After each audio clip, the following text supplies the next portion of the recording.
اللهم صل على محمد وآل محمد.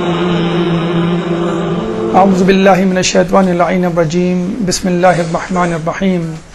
رب اشرح لی صدری ویسر لی امری واحلل عقدۃ من لسانی یفقہوا قولی. ان اللہ وملائکتہ یصلون علی النبی یا ایھا الذین آمنوا صلوا علیہ وسلموا تسلیما.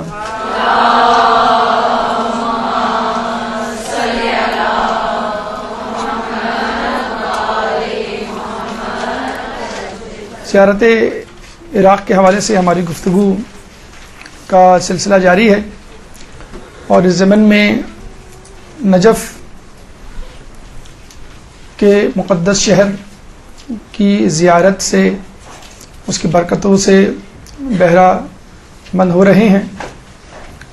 اور جیسے کہ ہم نے پچھلی نشست میں ذکر کیا کہ حرم میں موجود ہر چیز، ہر شے، ہر کونا قابل دید ہے.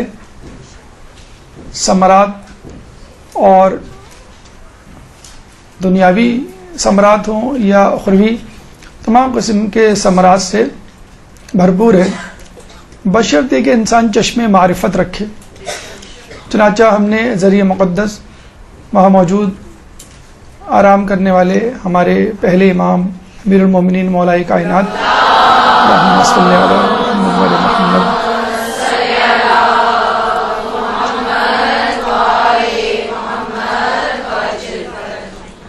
کی زیارت کا شرف حاصل کیا.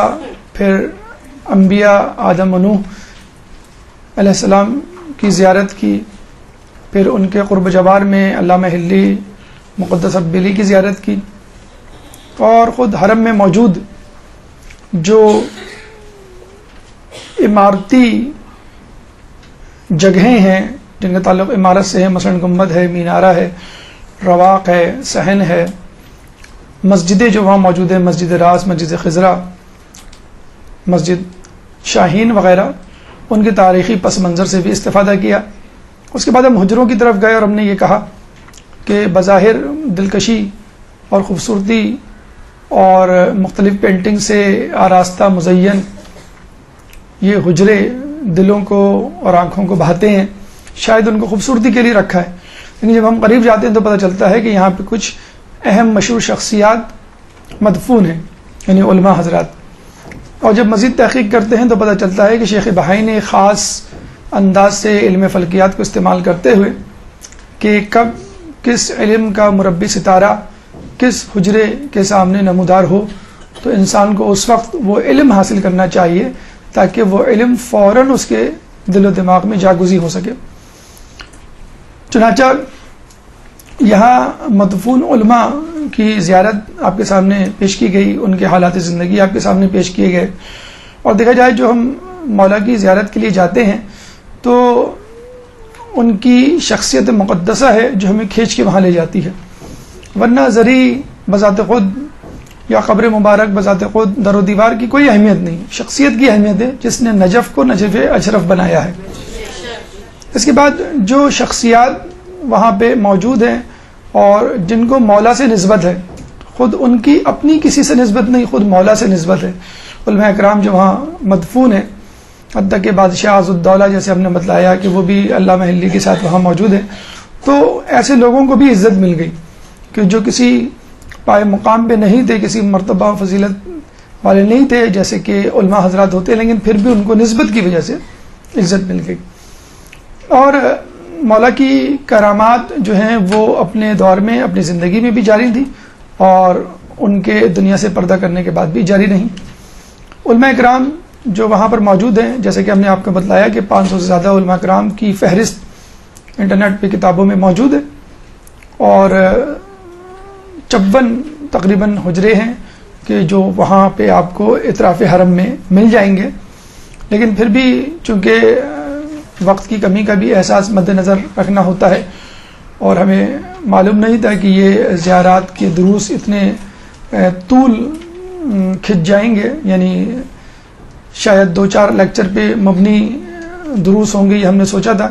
لیکن بہرحال تحقیق کے ساتھ ساتھ جو چیزیں سامنے آتی، کہیں ضروری سمجھا کہ آپ کو پہنچا دی جائے تاکہ جو لوگ جائیں وہ زیادہ سے زیادہ کم حق وہ فائدہ اٹھا سکے، اور جو نہ بھی جا پائیں تو ان کے اندر ایک اشتہا، ایک شوق، ایک جستجو پیدا ہو جائے یہ سب کچھ سن کر۔ تو اللہ تعالیٰ جو ہے ہم سب کو نجف اشرف کی زیارت کروائے اور اس استفادہ کرنے کی توفیق عطا فرمائے۔ ایک درود پڑھ دے محمد والے محمد۔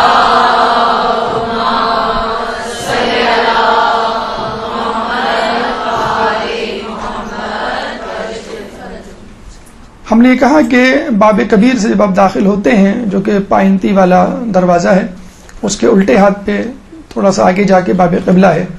باب قبلہ میں الٹے ہاتھ پہ 11 نمبر حجرے میں شیخ مرزا انصاری کی قبر مبارک کا جو ہے ہم نے دیدار کیا، زیارت کی۔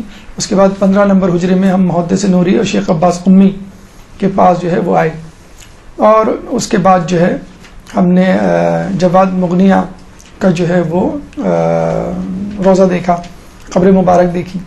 4 علماء غالباً ہم نے پچھلی مرتبہ آپ کے سامنے پیش کیے تھے، اور ہم نے یہ کہا تھا کم از کم 12 علماء ہم چاہتے ہیں کہ آپ کے سامنے پیش کریں، ورنہ تو علماء کی تعداد 500 اور 500 سے اگر ہم کم کریں تو 56 حجرے تقریباً 50 علماء تو مل ہی جائیں گے۔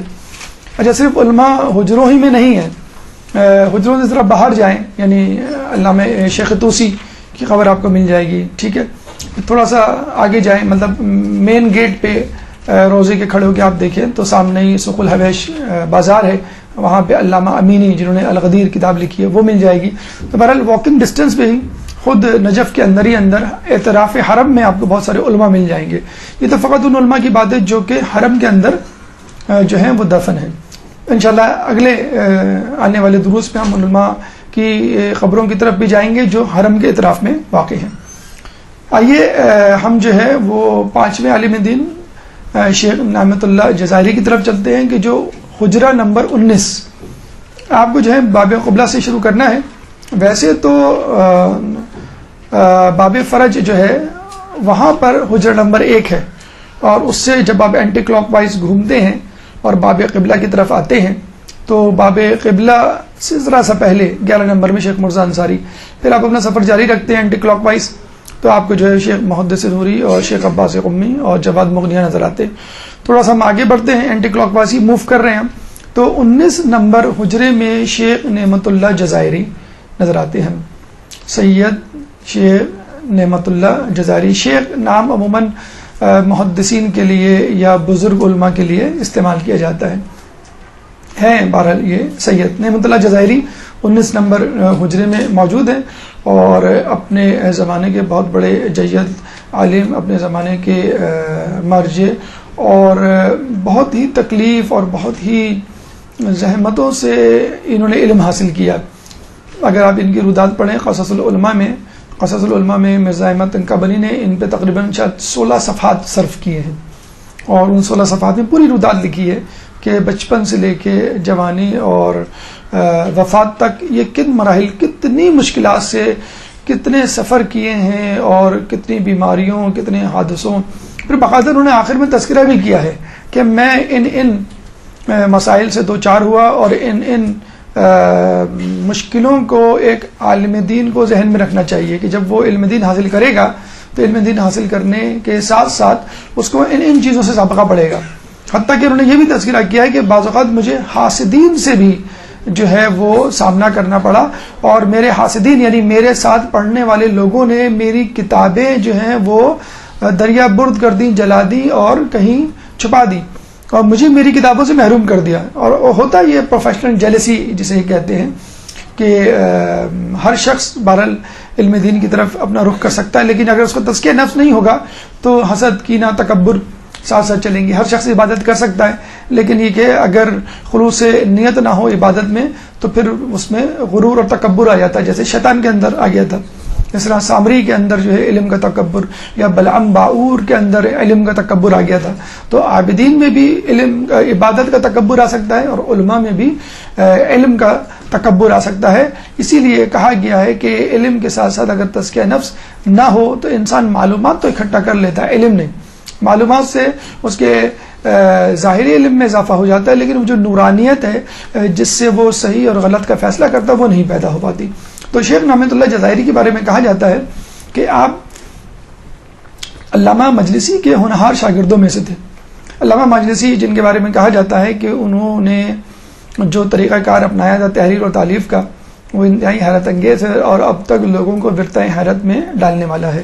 1000 صفحات روزانہ لکھا کرتے تھے اور آج بھی لوگ حیران ہیں کہ ہم 1000 صفحات نہیں پڑھ سکتے بلکہ شاید 100 صفحے بھی نہیں پڑھتے ہوں گے ہم روزانہ, 10 صفحے بھی شاید نہ پڑھتے ہوں گے. پاکستان جو ہے دنیا کے سب سے لوسٹ لٹریری ریٹ میں آتا ہے کہ سب سے کم پڑھا لکھا طبقہ یہاں پر پایا جاتا ہے, بلکہ کتابوں کا تو فقدان ہے یہاں پر, کتابوں کے چھپنے کا, تحریر کا, تالیف کا یہاں پہ جو ہے وہ فقدان ہے.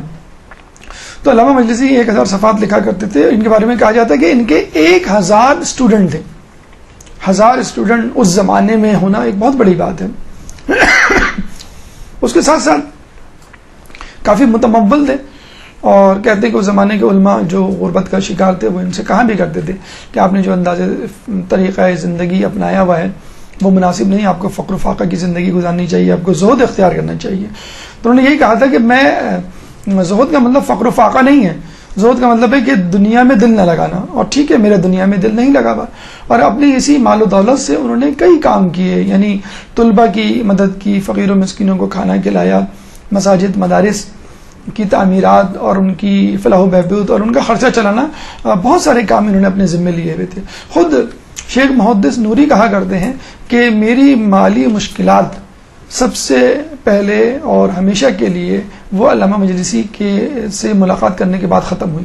یعنی جب تک میں علامہ مجلسی سے نہیں ملا تھا میں ہمیشہ مالی مشکلات کا شکار رہتا تھا, اور مجھے فائدہ یہ ہوا علامہ مجلسی کے ساتھ کہ نہ صرف مالی مشکلات میری حل ہو گئیں بلکہ ایک عالم دین اور ایک صحیح استاد یعنی خضر کی صورت میں مجھے استاد مل گیا.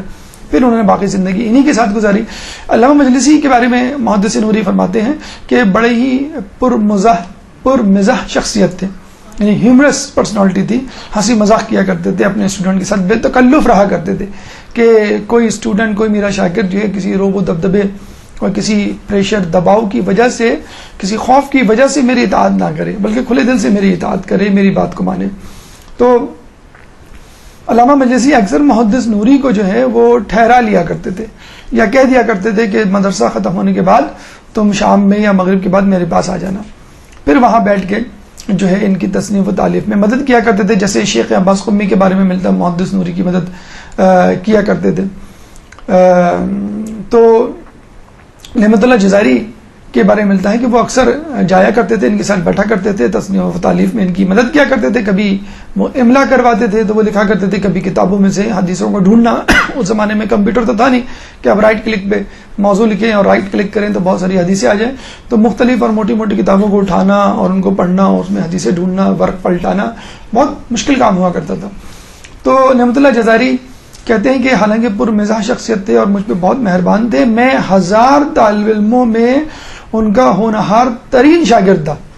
یعنی سب سے بہترین شاگرد جو ہے وہ محدث نوری کا جو ہے ان کا شمار ہوتا تھا. لیکن وہ کہا کرتے تھے اتنی قربت تھی, اتنا مجھے چاہتے تھے, لیکن جب بھی میں ان کے کمرے میں داخل ہوتا حجرے میں تو ٹھہر جایا کرتا تھا, کیونکہ جب بھی میں ان کے سامنے ان کے پاس حاضری دیا کرتا تھا تو دل میرا دھڑکنے لگتا تھا کہ اتنی بڑی شخصیت کے پاس جا رہا ہوں, کوئی بے ادبی کوئی بے احترامی نہ ہو جائے.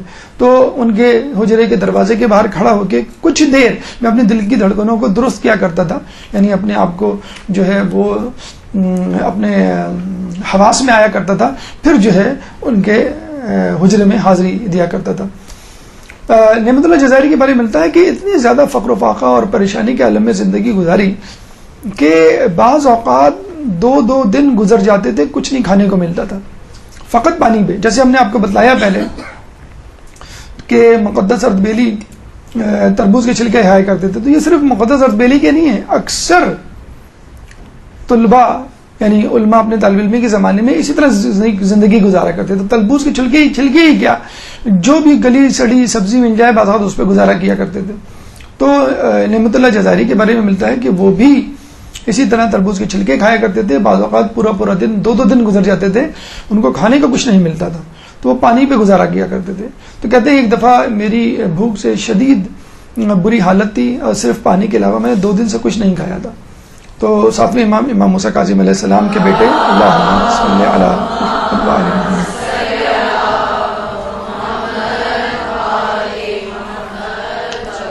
سید احمد ابن موسیٰ کی قبر مبارک پہ گئے جو کہ 7ویں امام کے صاحبزادے ہیں، اور ان کی قبروں مبارک پہ جا کر گر پڑے اور دونوں ہاتھوں سے قبر کو تھام لیا اور یہ کہا کہ آج میں آپ کا مہمان ہوں۔ دیکھیں اس زمانے کی مشکلات بھی ہوا کرتی تھیں، لیکن اس زمانے میں لوگوں کا ایمان بھی ہوا کرتا تھا۔ کہتے ہیں کچھ دیر ہی نہیں گزری تھی اس طرح لیٹے ہوئے ایک سید زادہ آیا اور مجھے کھانا دے کر چلا گیا۔ تو اس طرح وسیلے تلاش کیے جاتے تھے، اس یقین کے ساتھ وسیلے تلاش کیے جاتے تھے کہ کام آسانی ہو جایا کرتا تھا۔ بہت سارے واقعات، جیسے ہم نے کہا ہے ایک کتاب حیرت انگیز واقعات، جس میں اس قسم کے واقعات معصومین کی زیارتوں کے حوالے سے معجزات کرامات لکھے ہوئے ہیں کہ مثلا ایک شخص نے جو ہے مولا کے حرم میں آ کے دعا کی کہ مولا میرا قرض ادا کر دیجیے۔ تو کہتے ہیں کہ جب وہ اپنے گھر گئے تو ایک شخص آیا اور اس نے جو ہے وہ تھیلی دی، تھیلی میں اتنی رقم تھی جتنا قرض تھا۔ تو اس شخص نے کہا، آپ تو لوگ سبحان اللہ کہہ رہے ہیں، اس نے کہا مولا میں نے کہا تو تھا قرض ادا کر دیں، اس کا مطلب یہ تھا کہ تھوڑا سا اور بھی دے دیں تاکہ قرض ادا کرنے کے بعد میں جو اپنی ذرا کچھ زندگی کے لیے کاروبار کے لیے کچھ پیسے ہو جائیں میرے پاس، ان سے میں کام چلا لوں۔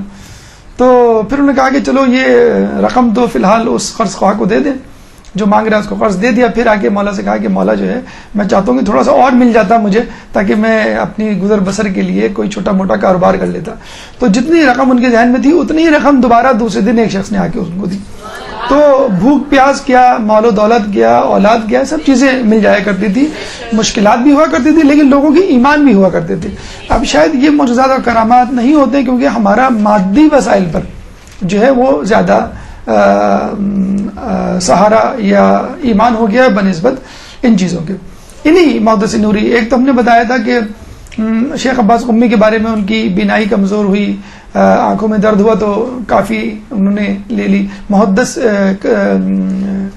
اصول کافی کو اپنی آنکھوں سے لگایا اور بینائی ٹھیک ہو گئی۔ پھر محدث نوری کے بارے میں بتلایا تھا، ان کے بارے میں بھی ملتا ہے کہ ان کی آنکھ اتنی کمزور ہو گئی تھی چاندنی رات میں پڑھتے پڑھتے، اور کہتے تھے کہ اپنے حجرے میں جب یہ پڑھتے تھے تو کھڑکی سے جب چاند نظر آتا تھا تو اس کی روشنی میں پڑھا کرتے تھے، جب چاند جو ہے وہ تھوڑی دیر بعد آگے جاتا تو وہ دوسری کھڑکی پہ جاتے۔ اس طرح جتنی جگہوں پہ چاند جاتا بیچارے وہ اس طرح گھومتے۔ اور آپ کو معلوم ہے آخری رات میں، آخری پہر میں چاند نہیں ہوتا ہے، لیکن چاندنی رات کتنے دن رہے اور کتنی دیر تک اس کی روشنی رہے۔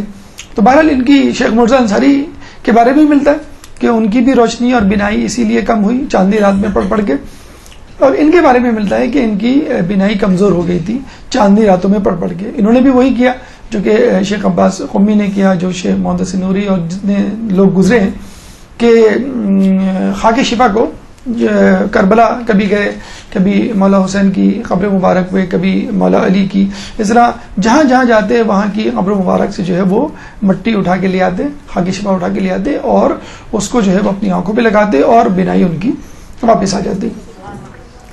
اچھا، ایک دفعہ ایک ان کی کرامات ہی میں ظاہر ہوتا ہے، لکھا ہے، منقول ہے کہ ایک دفعہ یہ مولا کے حرم میں گئے تو زری کے آس پاس ہاتھ پھیر رہے تھے مٹی کے لیے، تو در نجف ان کے ہاتھ آ گیا۔ لوگ بڑے حیران ہوئے، در نجف تو بارش کے موسم میں ہوتا ہے، در نجف جو ہے وادی سلام میں نظر آتا ہے، تو میں یہاں کیسے مل گیا؟ بہرحال انہوں نے اس کو کرامت سمجھا اور اس کی انگوٹھی بنا کے پہن لی، اور وہ کہتے ہیں بالکل انگوٹھی ویسے ہی تھی جیسے آپ کہانیوں میں پڑھتے ہیں کہ ایک جن نے آ کے انگوٹھی دی کسی کو، وہ رگڑے اور جو مانگے وہ مل جائے۔ تو بالکل کہتے ہیں کہ یہ انگوٹھی میرے اسی طرح کام آتی تھی، بہت سارے کام میں کر لیا کرتا تھا۔ ایک دفعہ میں کافی جگہ گیا گھومنے پھرنے، اپنے گھر سے نکلا اور رات کو جب واپس آیا تو انگوٹھی ہاتھ میں نہیں۔ اب وہ بڑے پریشانی سب زیادہ اس بات کی تھی کہ وہ اس دن پورے شہر میں کئی مقامات پر گئے تھے۔ اب وہ اگر ڈھونڈنا شروع کریں تو ظاہر سی بات اپنے گھر سے شروع کریں گے، جہاں جہاں گئے تھے وہ وہاں چلتے چلے جائیں گے۔ انہوں نے کہا لیکن مجھے کرنا تو ہے، اس انگوٹھی کے بغیر میرا جو ہے وہ گزارا نہیں۔ تو انہوں نے فوراً چراغ جلایا اور جیسی ہی وہ گھر سے نکلے، بلکہ گھر سے بھی نہیں نکلے، جیسی چراغ جلایا تو انگوٹھی وہیں پڑی ہوئی تھی، یعنی گھر سے نکلتے ہوئے ہی گر گئی تھی اور ان کو بالکل آخر میں یاد آیا اور انگوٹھی ان کو وہیں مل گئی۔ تو بہرحال انگوٹھی ہو یعنی پتھر ہو در نجف کی صورت میں، خاک شفا ہو، مٹی ہو، تو یہ تمام کی تمام چیزیں اگر ایمان ہو انسان کا تو انسان کے کام آتی ہیں۔ اچھا، روایتوں میں ہمیں ملتا ہے کہ میری امت کے علماء بنی اسرائیل کے انبیاء سے افضل ہوں گے، اور یہ مماثلت یقیناً کئی جگہوں پہ ہمیں نظر آتی ہے. مثلا یہی نعمت اللہ جزائری جو ہے یہ جا رہے تھے اور کشتی میں بیٹھے تو کشتی جو ہے وہ ہچکولے کھانے لگی. تو اچھا پہلے زمانے میں بہت مشہور و معروف تھا کہ اگر کشتی ہچکولے کھانے لگے اور ڈولنے لگے اور کوئی وجہ سمجھ میں نہ آئے تو اس کا مطلب ہے کہ کوئی گناہ گار شخص موجود ہے, کوئی اپنے آقا سے بھاگا ہوا غلام موجود ہے, یا کوئی شخص ہے جس کو سفر نہیں کرنا چاہیے اور وہ سفر کر رہا ہے. یہ چیزیں ہوا کرتی تھی. یونس علیہ السلام کے بارے میں ملتا ہے کہ جب وہ کشتی میں بیٹھے تھے کشتی ہچکولے کھانے لگی تو لوگوں نے یہی کہا کہ کوئی غلام ہے جو اپنے آقا سے بھاگا ہوا ہے. اور وہ کس طرح بھاگے تھے کہ جب وہ شہر گئے تو دیکھا کہ عذاب نہیں آیا میری امت میں, جیسے کہ میں نے کہا تھا کہ بدھ کو عذاب آئے گا. جب وہ بدھ کے بعد گئے تو عذاب نہیں آیا تو وہ بڑے شرمندہ ہوئے کہ لوگ تو ان کا مذاق اڑائیں گے کہ تم تو نبی ہو, تم تو کہتے تھے عذاب آئے گا اور اب جو ہے تم کہہ رہے ہو کہ دیکھو عذاب تو نہیں آیا, اللہ نے ہمیں معاف کر دیا. انہوں نے کہا مجھے شرمندگی ہوگی اپنی قوم کے سامنے, وہ کیا سوچیں گے یہ کیسا نبی ہے. تو وہ الٹے پاؤں واپس آ گئے, اللہ سے کوئی دعا کوئی کلام نہیں کیا. تو ایک ترک اولا جو ان سے ہوا تھا اللہ تعالیٰ نے ان کو اس سزا سے یا اس زحمت سے دوچار کیا. تو کشتی ہچکولے کھانے لگی تو لوگوں نے کہا کہ غلام اپنے آقا سے بھاگ کر آیا ہے, قرآن ڈالو. وہ جتنے لوگ کشتی میں موجود تھے ان کا قرآن ڈالا تو یونس علیہ السلام کا نام نکلا. پھر قرآن ڈالا کہ بھئی یہ کیسے ہو سکتے ہیں اپنے آقا سے بھاگے ہوئے. پھر دوبارہ بھی ان کا نام لکھا, تیبارہ بھی ان کا نام نکلا. تو دیکھیں ہم اور آپ بہت سارے کاموں کو جو ہے وہ کرتے ہیں, نہیں کرتے ہیں اس لیے کہ ہماری توجہ نہیں ہوتی.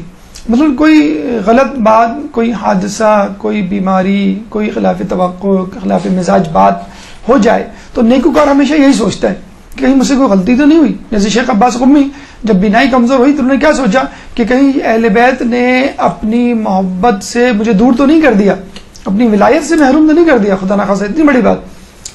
تو جب کشتی ہچکولے کھانے لگی, بلکہ ہچکولے نہیں کھانے لگی, وہ ریت میں پھنس گئی. اور جو ملح تھا اس نے کہا آج تک کبھی ایسا نہیں ہوا, یہاں ریت ہے ہی نہیں, میں نے تو کبھی نہیں دیکھی. جیسے آپ کی گاڑی میں چلتے چلتے اسپیڈ بریکر آ جائے, آپ کہیں بھی اسپیڈ بریکر تو تھا ہی نہیں یہاں پر, یہاں کیسے آ گیا.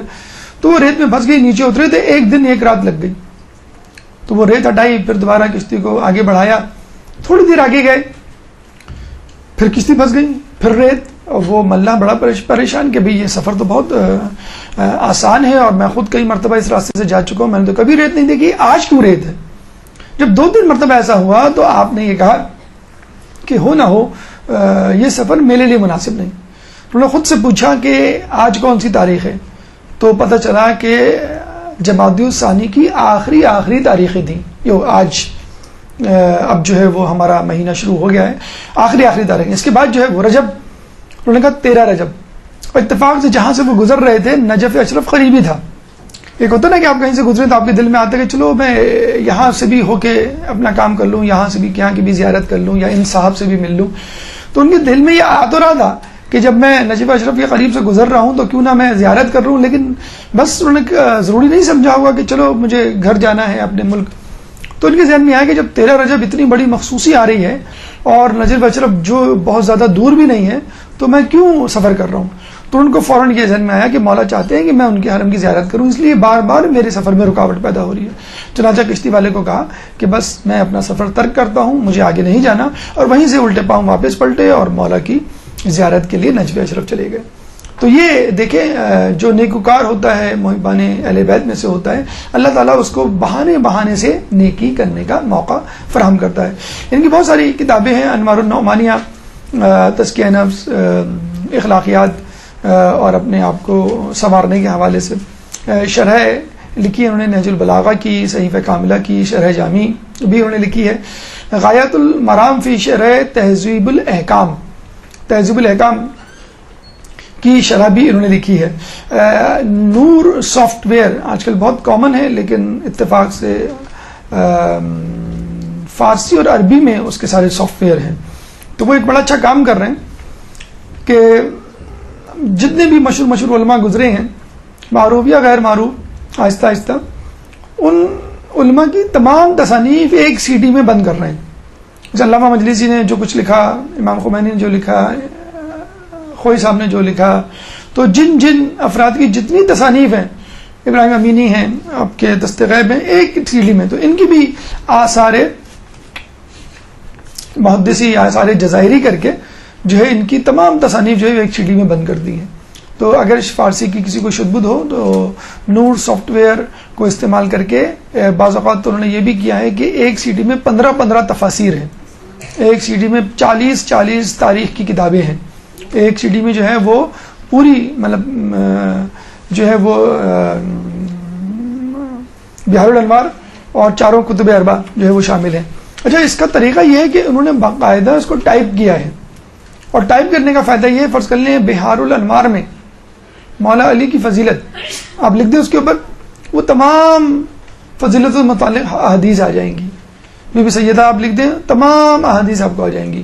شہید مطاری کی تمام کتابیں انہوں نے ایک ہی جو ہے سی ڈی میں ڈال دی ہیں. شہید مطاری نے مثلا عورت کی آزادی یا حجاب سے متعلق کہاں کہاں کچھ کہا ہے، تو وہ آپ لکھ دیں، وہ ہر جگہ ہر کتاب میں جو اب آپ کو پوری کتاب مطلب جو یہاں پہ ذاکرات ہیں یا استاد ہیں یہ جو پڑھاتے ہیں ان کے لیے مدرسین کے لیے بہت اچھا طریقہ ہے کہ بس آپ وہ لکھ دیں، آپ کو پوری کتاب بھی نہیں پڑھنی پڑ جائے گی، بس یہ بتا دے گا وہ کہ فلاں کتاب کے فلاں صفحے پہ اتنا پیراگراف اتنا مٹیریل اس چیز سے متعلق ہے.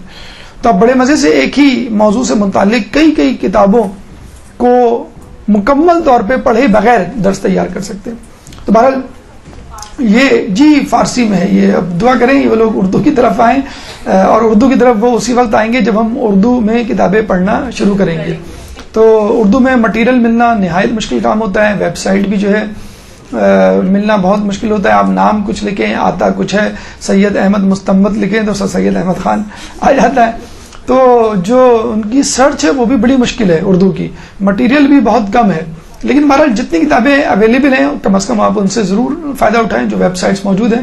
فارسی میں بہرحال اگر تھوڑی سی محنت کر لی جائے، 6 مہینے کی محنت ہے، اگر محنت کر لیں تو یقین کریں کہ گھر بیٹھے ایک لیپ ٹاپ یا ایک ٹیبلٹ کافی ہے آپ کے لیے، ایک کتاب بھی آپ کو خریدنے کی ضرورت نہیں پڑے گی.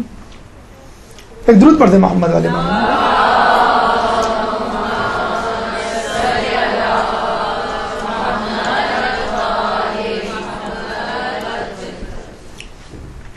مرزا حسین نائینی اصفہان نائن نامی علاقے میں آپ پیدا ہوئے، اور یوں سمجھ لیجیے جیسے علامہ اقبال کے بارے میں کہا جاتا ہے کہ انہوں نے قیام پاکستان کا خواب دیکھا، ان کے بارے میں یہی کہا جاتا ہے کہ ایران کا خواب، ایران کے انقلاب کا خواب یا اسلامی حکومت کا قیام، اس میں انہوں نے بہت زیادہ کام کیا اور لوگوں کو بتلایا کہ ہم جو ہے ایک اسلامی حکومت یا اسلامی معاشرہ جو ہے وہ کس طرح تشکیل دے سکتے ہیں.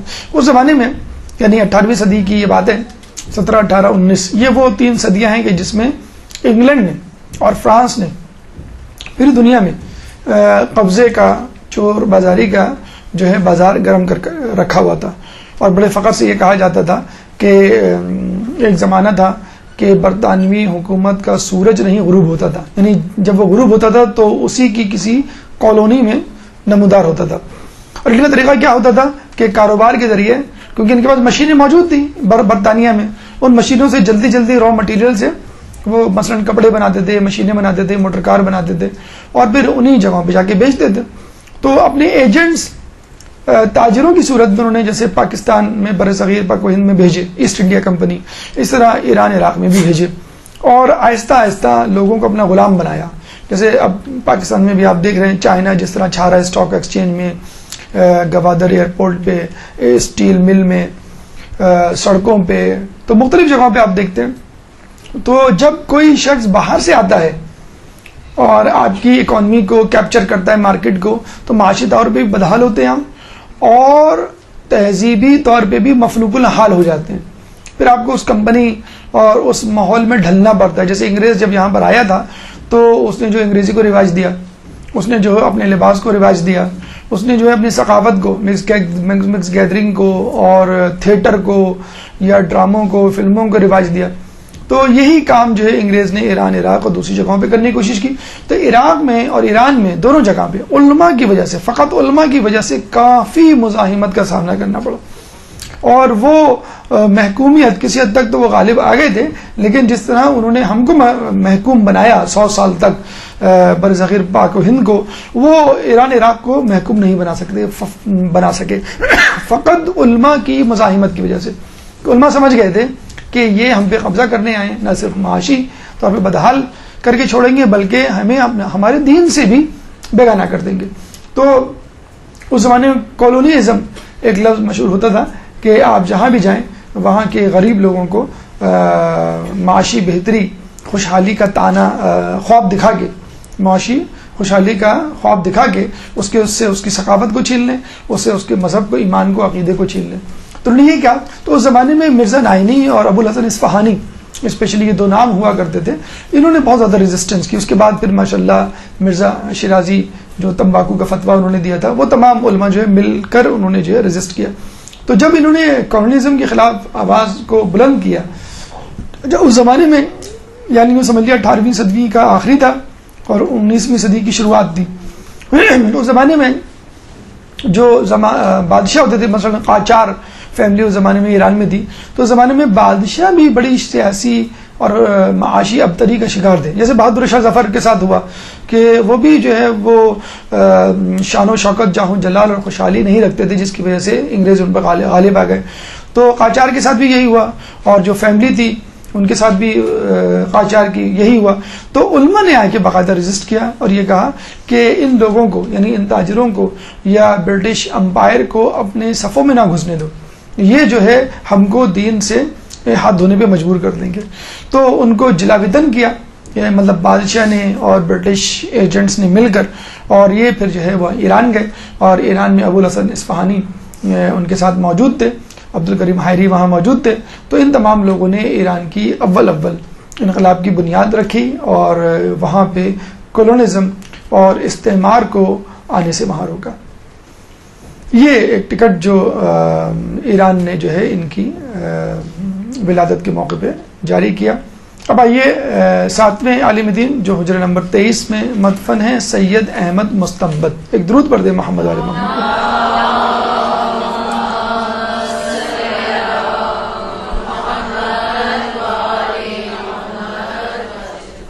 سید احمد مستنبط جو کہ حجرہ نمبر 23 میں موجود ہیں، یہ جیسے شیخ عباس قمی کا ہم نام لیتے ہیں تو فوراً مفاتی آپ کے ذہن میں آتی ہے، بہار الانوار اور علامہ مجلسی بالکل لازم و ملزوم ہے. اس طرح سید احمد مستنبط اور مناقب اہل بیت اردو میں غالباً جو بھی یہاں پہ ذاکرات موجود ہیں جو مجلس سے پڑھتے ہیں انہوں نے یہ نام سنا ہوگا، اگر نہیں سنا تو سن لیں اور اس کتاب کو ضرور اور ضرور لیں. اردو میں دستیاب ہے، 4 جلدوں پر مشتمل ہے، مناقب اہل بیت. اور اصل جو اس کا نام ہے القطرۃ من بحار المناقب النبی والعطرتی، یعنی ایک قطرہ مناقب کے سمندر سے. کس کے مناقب کے سمندر سے؟ فضائل کے سمندر سے، رسول اللہ اور ان کے اہل بیت کے. تو انہوں نے ماشاءاللہ بڑی دقت سے، بڑی زحمت سے، بڑی مشقت سے، بڑی محنت سے جو ہے وہ اہل بیت سے متعلق فضائل، کرامات، معجزات جو ہے جمع کیے. اس کتاب میں 2 جلدوں پر مشتمل کتاب ہے، لیکن یہ جو اردو میں اویلیبل ہے وہ 4 جلدوں پہ ہے. سید یہ محمد ریاض حسین نجفی جب گئے تھے وہاں پر تو ایران میں، تو علماء کرام سے ملے تو ایک عالم دین نے ان سے کہا کہ آپ مناظراتی موضوعات پہ لکھیں یا ان کے ترجمے کریں. تو خود ریاض حسین نجفی نے کہا کہ ہمیں جو ہے زیادہ ضرورت اس بات کی ہے کہ فضائل اہل بیت کو گھر گھر پہنچائیں. اگر ہم فضائل اہل بیت کو گھر گھر تک پہنچا دیں تو خود بخود لوگوں کو معرفت ہو جائے گی کہ اہل بیت کون ہے، اور اہل بیت میں اور غیر اہل بیت میں، معصوم میں اور غیر معصوم میں کیا فرق ہے. تو وہ خود بخود ان لوگوں سے نفرت کرنے لگ جائیں گے کہ جو دشمنان اہل بیت تھے. تو تبرہ خود بخود پیدا ہو جاتا ہے جب تولا پیدا ہوتا ہے. تو چنانچہ انہوں نے کہا کہ میں چاہتا ہوں کہ کسی بہترین کتاب کا انتخاب کروں کہ جو فضائل اہل بیت سے متعلق ہو اور اس کا میں ترجمہ کروں اردو میں. تو لوگوں نے ان کو مشورہ دیا کہ آپ القطرۃ من بحار المناقب النبی والعطرتی کہ آپ اس کا ترجمہ کریں. تو پھر انہوں نے اس کتاب کا ترجمہ کیا اور اردو میں اب یہ کتاب موجود ہے. بہت بہترین کتاب ہے اور اس کو ضرور پڑھیں. معجزات، کرامات، تقوی، سخاوت، غیر جو بھی خوبی ایک انسان میں ہو سکتی ہے اہل بیت میں وہ اپنے بدرجہ اولا موجود تھی اور ان کے تذکرے اس پہ موجود ہیں. اس حوالے سے اس کی اہمیت اور فضیلت کے حوالے سے ایک واقعہ ہمیں ملتا ہے جو ان کے بیٹے نے سنایا کہ میرے والد نے پہلی جلد لکھنے کے بعد، 2 جلدیں تھیں اس کی القطرہ کی، پہلی جلد لکھنے کے بعد خواب میں دیکھا. اچھا یہ سید تھے اور سید کے لیے تو آپ کو معلوم ہے کہ بی بی سیدہ ان کے لیے محرم ہے. تو خواب میں دیکھا پہلی جلد لکھنے کے بعد کہ یہ بی بی کے زانوں پہ سر رکھ کے جیسے کوئی بچہ لیٹا ہوا ہوتا ہے لیٹے میں. تو بی بی سے پوچھا کہ اتنی بڑی قدر و منزلت کی کیا وجہ ہے کہ آپ کا مجھے اس طرح قرب حاصل ہوا جیسے ایک بچے کو ماں کا. تو بی بی نے کہا کہ یہ صرف اس وجہ سے ہے کہ تم نے ہمارے لیے القطرہ نامی کتاب لکھی. تو جس طرح مولا علی اپنے ہاتھوں سے پیالہ رکھ کے اپنے ہاتھوں سے علامہ حسین امینی کو جو ہے وہ سیراب کرتے تھے اور خواب میں ان کے آئے تھے, تو اسی طرح جو ہے سید احمد مستنبت کے لیے بھی ہے. تو یہ وہ علماء ہیں کہ جن کی جنت ہمارے اہل بیت نے اسی دنیا میں جو ہے وہ جس کی توثیق اور تصدیق کر دی کہ تم نے جو کام کیا ہے وہ اتنا اعلی و عرفہ کام ہے کہ تمہارے لیے جنت میں ہمارا پڑوس اور وہ سعادتیں ہونی چاہیے کہ جو ایک زحمت اٹھانے والے شخص کے لیے ہوتی ہے. ایک درود پڑھ دے محمد والے محمد.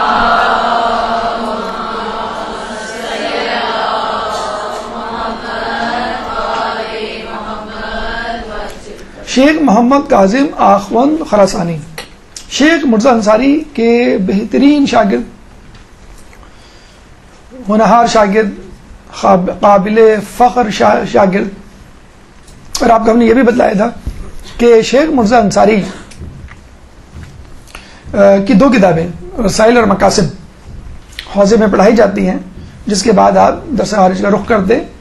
لیکن رسائل اور مقاصد پڑھنے کے بعد بھی آپ کو ایک کتاب کفایہ پڑھنی پڑتی ہے آخر میں, سب سے آخری کتاب ہے. اس کے بعد آپ درس خارج میں جاتے ہیں. تو یہ جو کفایہ نامی کتاب ہے یہ رسائل مقاصد کے بعد جو پڑھائی جاتی ہے وہ آخوند خراسانی نے لکھی ہے, جو کہ شاگرد ہے شیخ مرزا انصاری کے. تو آپ دیکھ سکتے ہیں کہ شیخ مرزا انصاری کا کتنا احسان ہے حوزے پہ تعلیمات اہل بیت کے حوالے سے, کہ ان کا اسٹوڈنٹ وہ کتاب لکھ رہا ہے کہ جس کو پڑھنے کے بعد آپ جو ہے وہ درس اجتہاد میں بیٹھنے کے قابل بنیں گے. بہترین استاد تھے, مطلب لوگ کہتے ہیں کہ ان کے درس کو دیکھ کر شیخ مرزا انصاری کا درس یاد آ جاتا تھا, ان کے درس کو دیکھ کے شیخ طوسی کا درس یاد آ جاتا تھا. جیسے ہم نے بتایا نا شیخ طوسی کے درس میں 300 مجتہدین بیٹھے ہوتے تھے, تو ان کے درس میں بھی کہا جاتا ہے کہ 1200 جو ہے وہ علماء ہوا کرتے تھے, اور ان علماء میں 200 تو فقط مجتہدین ہوا کرتے تھے. اور ایسے ایسے شاگرد انہوں نے جو ہیں بنائے ہیں, پروان چڑھائے ہیں اپنے سایہ عاطفت میں, ان کو علم سے سیراب کیا ہے کہ وہ خود آگے چل کے بہت بڑی شخصیت میں تبدیل ہوئے ہیں. یہ دیکھیں آیت اللہ بروجردی اس تصویر میں جو بیٹھے ہوئے نیچے پہلے نمبر پہ جو سرکل لگا ہوا ہے, یہ آیت اللہ بروجردی ہیں جو ہے ان کے ساتھ بیٹھے ہوئے ہیں, جو ان کا درس لے رہے ہیں. تو آپ کی شخصیت بھی جو ہے وہ بہت بڑی شخصیت ہے. تو بلا شبہ آخوند خراسانی کا جو دروس تھے, جو ان کی تعلیمات, جو ان کی کتابیں جو ہیں, ان سے لوگوں نے بہت استفادہ کیا. اچھا عموماً ہمارے ساتھ یا ہم جیسے لوگوں کے ساتھ ہوتا ہے کہ جب ہم پڑھائی میں مشغول ہوتے ہیں تو عبادات کی طرف توجہ کم ہوتی ہے.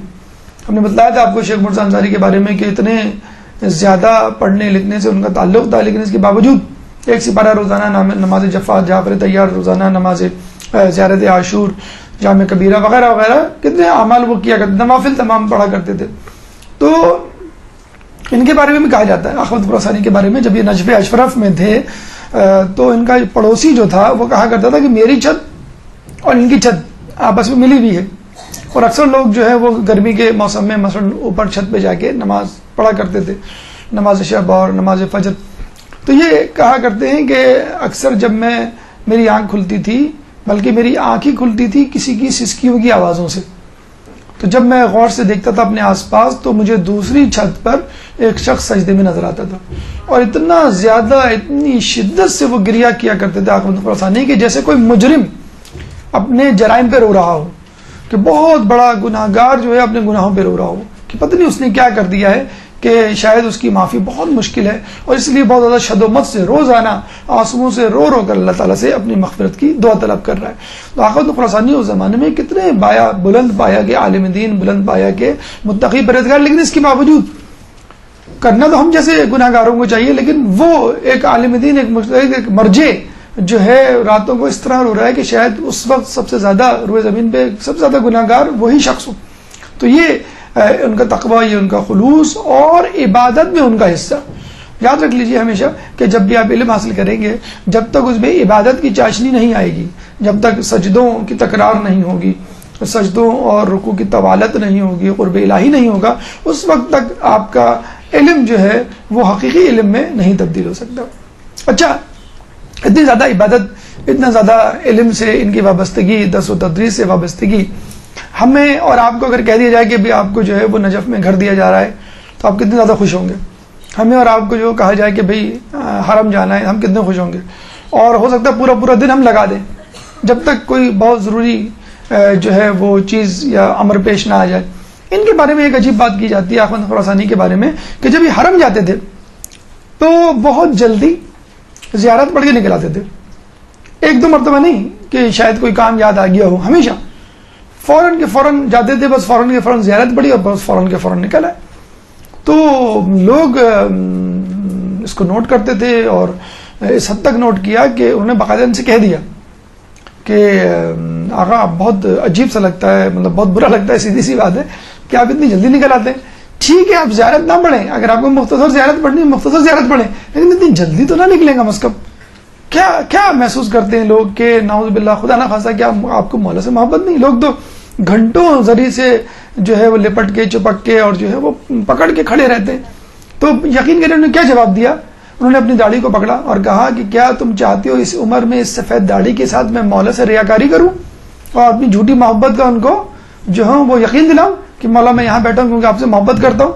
یعنی مولا کا ماننے والا تو وہ ہے کہ جو حرم میں ہو یا حرم سے باہر ہو، مولا کی باتوں میں اگر عمل کر رہا ہے تو بس کافی ہے، مولا حرم میں رہ کر اس کی جو ہے وہ زیارت کروا دیں گے. اور ہمیں ملتا ہے، جیسے آپ کو پہلے ہی بتایا تھا کہ ایک پڑوسی نے دوسرے پڑوسی سے کہا جو امیر تھا، متمول تھا، خوشحال تھا، کربلا کی زیارت کو کیا اور کہا کہ میری طرف سے بھی سلام کر دینا. تو اس نے اپنی زیارت پڑھی، اپنا سلام پڑھا، اور جب اس کو یاد آیا کہ میرے غریب پڑوسی نے بھی کہا تھا، منتقی پرہیزگار تھا، عابد تھا، زاہد تھا، اس کی طرف سے جب سلام میں زیارت پڑھی، سلام کیا، تو فوراً قبر اقدس سے جواب آیا وعلیکم السلام. خود کا جواب نہیں آیا، اس کا جواب آیا جو موجود نہیں تھا. تو جو زیارت پہ نہیں جا سکتا اس کو دل نہیں چھوٹا کرنا چاہیے کہ ہم زیارت پہ نہیں جا سکے. زیارت پہ جانے کے لیے ہمیشہ یاد رکھیں کہ مزہ اس وقت ہے کہ جب مولا جو ہے آپ کو خوشی خوشی گلے لگائیں، مولا جو ہے وہ آپ کے سلام کا جواب دیں، مولا جو ہے وہ آپ سے خوش ہو. کچھ لوگ کہتے ہیں کہ بھئی مولا کا جب بلاوا آئے گا تو جائیں گے، اور کچھ ایسے لوگ پہنچ جاتے ہیں جن کو دیکھ کے آدمی غصے سے کہتا ہے کہ آپ کو بھی مولا نے بلایا. تو پھر لوگوں نے علماء سے رابطہ بھی کیا کہ ہمیں حرم میں ایسے لوگ نظر آتے ہیں جن کو نہیں ہونا چاہیے. استغفر اللہ، مطلب ہوتا ہے بعض اوقات کہ ان کی وہی ایکٹیویٹیز مطلب حرم میں موجود ہیں، حرم کے بعد کوئی تبدیلی نہیں آئی، وہی فسق و فجور، وہی جو ہے وہ حرام مال اور یہ تمام چیزیں جاری ہیں. تو کسی نے کہا کہ بھائی ٹھیک ہے مولا جس کو بلاتے ہیں وہی آتا ہے، لیکن اگر کوئی گھس آئے اندر تو مولا اس کو بھگائیں گے تھوڑی. تو ٹھیک ہے اب کیا کر سکتے، تم بھی آگے نیاز آپ بانٹ رہے ہو، جو مجلس میں نہیں تھا وہ بھی آگے کھڑا ہو جائے. اب آپ اس کو چہرہ دیکھ کے تو نہیں کہیں گے تو مجلس میں ہم تمہیں نہیں دے رہے. تو مولا تو سخی ہیں، مولا تو سب کو گلے لگانے والے ہیں، اس امید پہ کہ اب یہ سدھر جائے. حالانکہ مولا کو معلوم ہوگا کہ نہیں سدھرے گا ابھی بھی، لیکن ایک حجت تمام کرنے کے لیے وہ یہ نہ کہہ سکے مولا اگر آپ مجھے گلے لگا لیتے، اگر آپ اس دفعہ مجھے بلا لیتے تو میں بخشا جاتا. یہ کام جو ہے رسول اللہ نے بھی کیا، ائمہ نے بھی کیا، اپنی زندگی میں بھی کیا اور اپنی زندگی کے بعد بھی کر رہے ہیں. ان کی اہم ترین کتاب جیسے میں نے آپ کو بتایا کفایت الاصول ہے، جس کی بہت زیادہ شرح، بہت زیادہ حاشیے، بہت زیادہ تشریحات کی گئی ہیں، اور آج تک جو ہے رائج ہے حوضہ علمیہ قم ہو یا حوضہ علمیہ نجف. اب آئیے شیخ ابو الحسن اصفہانی کی طرف ایک درود پڑھ دیں محمد علیہ محمد.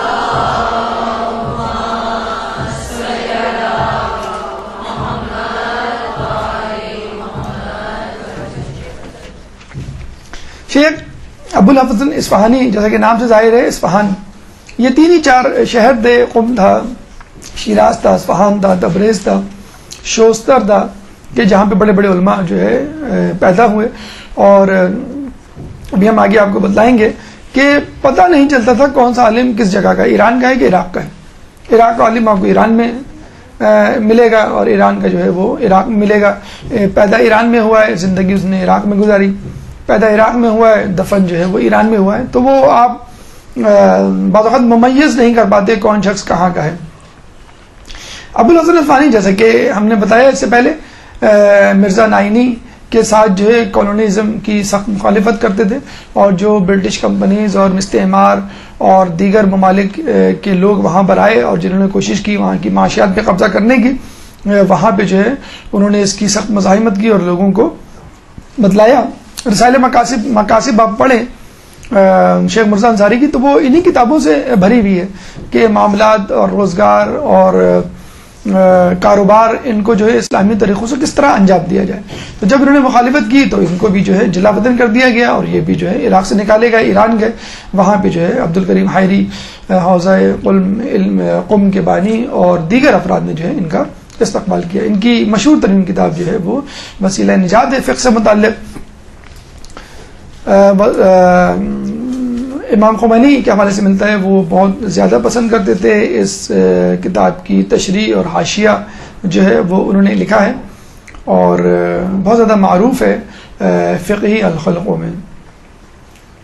10ویں شخصیت، مشہور و معروف شخصیت شیخ ابو القاسم خوئی، 31 نمبر حجرے میں اپنے بیٹوں کے ساتھ مدفون ہیں، اور شیخ ابو القاسم خوئی کے بارے میں فقط ان کی بزرگی اور مقام و مرتبہ کے بارے میں یہی کہنا کافی ہے کہ اس وقت نجف اور قم میں جتنے بھی علماء، مجتہدین یا مراجعین، حتیٰ کہ مراجعین بالواسطہ یا بلا واسطہ ان کے طالب علم، ان کے شاگرد رہ چکے ہیں۔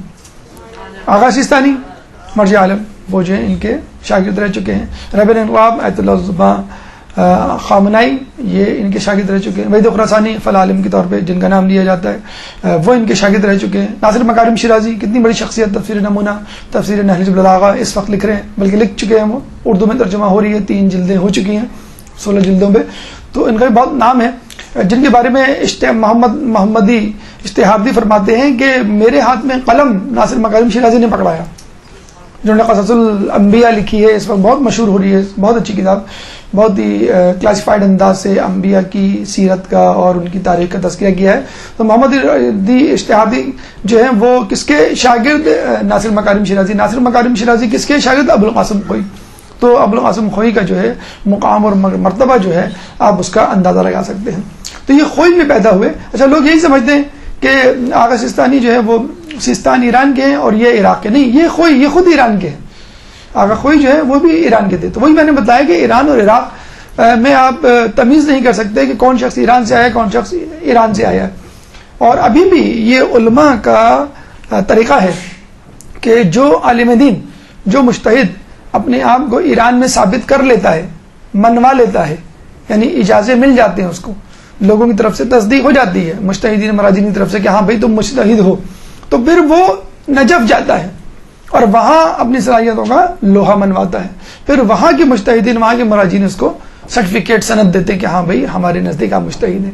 اسی طرح جو شخص نجف میں مجتہد کے طور پہ مشہور ہو جاتا ہے تو وہ قم جاتا ہے کہ یہ تو نہیں ہے کہ میرے اپنے لوگ، عربی بولنے والے لوگ یا میرے جان پہچان کے لوگ، بڑے عرصے سے میں مدرسے میں آ رہا ہوں، استاد سے پڑھ رہا ہوں، تو انہوں نے چلو بھائی تم کافی عرصے سے ہو تمہیں سرٹیفکیٹ دے دیں۔ نہیں، وہی شخص پھر ایران جاتا ہے، پھر وہاں جا کے اپنا جو ہے لوہا منواتا ہے۔ آیت اللہ عظمیٰ یہ امام خمینی جو ہیں وہ 10-12 سال جو انہوں نے تقریباً وہاں پہ نجف میں گزارے ہیں، قم میں تعلیم حاصل کرنے کے باوجود کہ اپنا لوہا وہاں بھی منوایا جائے اور وہاں بھی۔ اور اب تک علماء کا جو مجتہد نہیں بھی ہیں ان علماء کی بھی میں بات کر رہا ہوں کہ اگر کچھ عرصہ قم جاتا ہے، کچھ عرصے وہاں رہتا ہے، تو اس کی خواہش ہوتی ہے کہ کچھ عرصے میں نجف بھی جاؤں۔ اس طرح کوئی عالم دین جو ہے وہ نجف میں علم حاصل کر کے عالم بنتا ہے تو اس کی خواہش ہوتی ہے کہ میں کچھ عرصے قم میں بھی پڑھوں، کہ بہرحال دونوں طرف جو ہے اتنا زیادہ جو ہے مواد ہے، علم کی میراث ہے کہ ایک گھاٹ سے، ایک کنویں سے جو ہے وہ، ایک چشمے سے دل نہیں بھرتا انسان کی، جو ہے وہ پیاس نہیں بجھتی، تشنگی باقی رہتی ہے، تو وہ دوسرے مقام کی طرف رخ کرتا۔ آذربائیجان جو ہے وہ ایک ملک ہے، اب الگ اسٹیٹ بن چکا ہے، پہلے رشیا کی اسٹیٹ تھی، اور یہاں پہ شیعوں کا کافی زور ہے، کافی شیعہ جو ہے وہ عوام یہاں پہ رہتی ہے۔ البیان فی تفسیر القرآن، سورہ فاتحہ کی تفسیر فقط کتابی صورت میں، چھوٹی سی کتابی صورت میں آپ کو مل جائے گی، اردو میں ترجمہ اس کا ہو چکا ہے۔ انہوں نے فقط سورہ فاتحہ کی تفسیر لکھی بس، اور آپ کو معلوم ہے کہ انہوں نے آگے نہیں لکھی تفسیر۔ جب ان کو پتہ چلا کہ محمد حسین طباطبائی تفسیر لکھ رہے ہیں.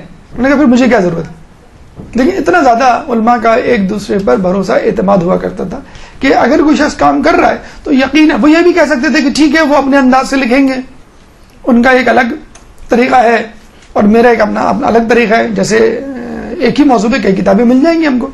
تو اتنا اعتماد تھا کہ اگر تفسیر میزان محمد حسین طباطبائی لکھ رہے ہیں تو پھر وہ یقیناً اپنے اس موضوع کے ساتھ جو ہے وہ اس کتاب کے ساتھ اس تفسیر کے ساتھ انصاف کریں گے, مجھے کیا ضرورت ہے. تو فقط سورہ فاتحہ لکھ کے انہوں نے جو ہے وہ چھوڑ دی, مزید جو ہے قرآن کی تفسیر نہیں لکھی. رسالہ لباس مشکوک, منہاج الصالحین بہت مشہور کتاب ہے, آج بھی جو لوگ توضیح وغیرہ پڑھ لیتے ہیں اور کافی طاق ہو جاتے ہیں مسائل میں تو وہ منہاج الصالحین عروۃ الوثقیٰ نامی دیگر کتابوں کا جو ہے رخ کرتے ہیں. معجم, یہ معجم ہے, عین سے نون نہیں ہے, معجم رجال الحدیث, اس کتاب میں جو کہ خود 24 بلکہ 42 جلدوں پر مشتمل ہے, اس کتاب میں انہوں نے علم الرجال کو بند کر دیا ہے. اور آپ کو معلوم ہے جو اجتہاد ہے اس میں اصل ملکہ ہی اسی بات کا ہے کہ انسان راویوں میں تمیز کرنا سیکھ لے, حدیثوں کو صحیح اور ضعیف میں درجہ بندی کرنا سیکھ لے.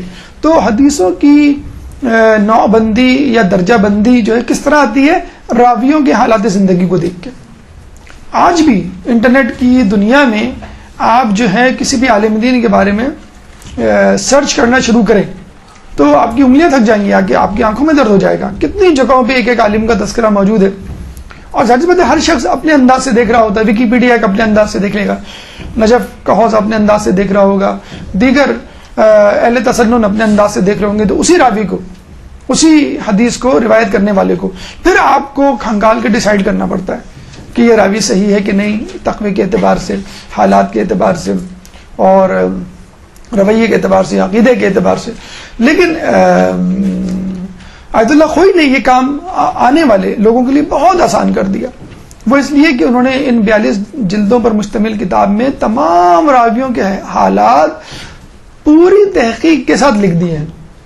مطلب کم از کم راویوں کی حد تک مسئلے حل ہو گئے, اور اب لوگ بہت جلدی فیصلہ کر لیتے ہیں کہ اگر یہ حدیث اس راوی کی ہے تو یہ موجم میں لکھا ہوا ہے کہ یہ راوی قابل اعتبار ہے یا نہیں ہے, اس پہ اعتماد کیا جا سکتا ہے نہیں کیا سکتا, اور کس اعتبار سے کس موضوع کی سے متعلق حدیث پہ اس پر اعتبار کیا جائے, اس کا عقیدہ کیا ہے مثلا. تو یہ کام بڑا آسان کر دیا ہے. اب آنے والے علماء کے لیے مجتہد بننا آسان نہیں, مشکل نہیں. پہلے بہت مشکل ہوا کرتا تھا, کتابوں کی دستیابی ایک مسئلہ ہوتا تھا, پھر تحقیق ایک مسئلہ ہوا کرتا تھا. اب جو اس موجم کی صورت میں اب موجم جو ہے وہ یقیناً سی ڈی اور انٹرنیٹ پہ بھی دستیاب ہے, اب گھر بیٹھے. بلکہ آیت اللہ خوئی کے بھی دروس جو ہے انٹرنیٹ پہ موجود ہیں, درس خارج والے دروس, آپ جو ہیں وہ پیچھے جا کر ان کی ریکارڈنگ جو کہ اب انٹرنیٹ پہ ویب سائٹ پہ ڈل گئی ہے وہ آپ لے سکتے ہیں. اس وقت بھی جو دروس ہو رہے ہیں ایران میں اور عراق میں وہ انٹرنیٹ پہ دستیاب ہوتے ہیں, آپ گھر بیٹھے ان دروس کو حاصل کر سکتے ہیں. اور ان کے بارے میں کہا جاتا ہے کہ فقط یہ علم دین, علم فقہ اور اجتہاد کی منزلوں سے نہیں گزرے, ان علوم کو نہیں حاصل کیا, بلکہ علم فلکیات اور علم طبیعات. جب چاند کا مسئلہ چلا تھا, جنہوں نے اپنے جب نظریہ پیش کیا, تو ان کا جو اصل درس ہے چاند کے مسئلے سے متعلق, اس میں باقاعدہ انہوں نے ڈائیگرام سے ثابت کیا ہے کہ چاند کس وقت, کس دن, کس شب, کس لمحے, کس جگہ پر ہوگا. جیسے کہ ایسٹرولوجسٹ کرتا ہے, ماہر پر فلکیات کرتا ہے. ہمارے یہاں تو ریت خیال کمیٹی والے چاند تک نہیں دیکھ پاتے اتنی محنت کے باوجود. تو خوئی صاحب نے بالکل ایک پرفیکٹ ماہر طبیعت یا ایسٹرولوجسٹ یا ماہر فزکس کے طور پر باقاعدہ اس چاند کی منزلیں باقاعدہ بتائی ہیں. تو فقط علم دین یا پیور اجتہادی نہیں, بلکہ دنیاوی طور پہ فزکس اور فلکیات میں بھی جو ہے وہ بہت مانے ہوئے. ایک پرانی تصویر آیت اللہ سیستانی کے ساتھ جب آپ جوان ہوا کرتے تھے, اور آیت اللہ سیستانی جو ہے بچپن کی, لڑکپن کی منزلوں پر تھے, ہونہار مطلب بہترین عالم کے بہترین شاگرد, اور اللہ تعالیٰ ان کی صحت جو ہے سلامتی ان کو عطا فرمائے اور ان کے درجات کو بلند کرے. آیت اللہ خوئی کا جو رتبہ, مقام, منزلت تھی اس زمانے میں آپ اندازہ کر سکتے ہیں کہ جس طرح ہر زمانے میں ہوا ہے کہ حکمران چاہتے تھے کہ اس زمانے کی بڑی مذہبی شخصیت ہمارے ساتھ ہو, کہتے ہیں کہ علی کی بیعت کی ضرورت کیا تھی؟ یہی ضرورت تھی کہ علی جیسی شخصیت جب ہمارے ساتھ ہوگا تو خود بخود ہماری تصدیق ہو جائے گی. تو ہر زمانے میں شیعہ علماء خصوصی طور پہ مراجعین ان کے بارے میں یہ کہا جاتا تھا کہ حکمران کو ساتھ رکھا کرتے تھے تاکہ لوگوں میں ان کا ایک جسے کہتے ہیں کہ مقام و مرتبہ بہتر ہو، یا لوگ سمجھیں کہ بھئی یہ کافی بہتر حکمران ہے. تو باقاعدہ ان کو گرفتار کر کے لے جانے، گرفتار کر کے لے کے گئے اور فورسڈ پبلک اپیئرنس کروائی گئی. یعنی صدام حسین نے آیت اللہ خوئی کو اپنے ساتھ کھڑے رہ کے سے جلوس کروائے اور لوگوں میں تقریر کی، بتانے کے لیے کہ یہ آیت اللہ خوئی میرے ساتھ ہے. ایک فورس پبلک اپیئرنس جسے کہتے ہیں. خیر پھر بعد میں اس کا بھانڈا پھوٹ گیا، یہ زبردستی جو ہے ان کو ہر جگہ لے جایا جاتا ہے. پھر اس نے جو ہے ان کو چھوڑ دیا اور یہ دوبارہ آئے اور قید و بند میں بھی رہے.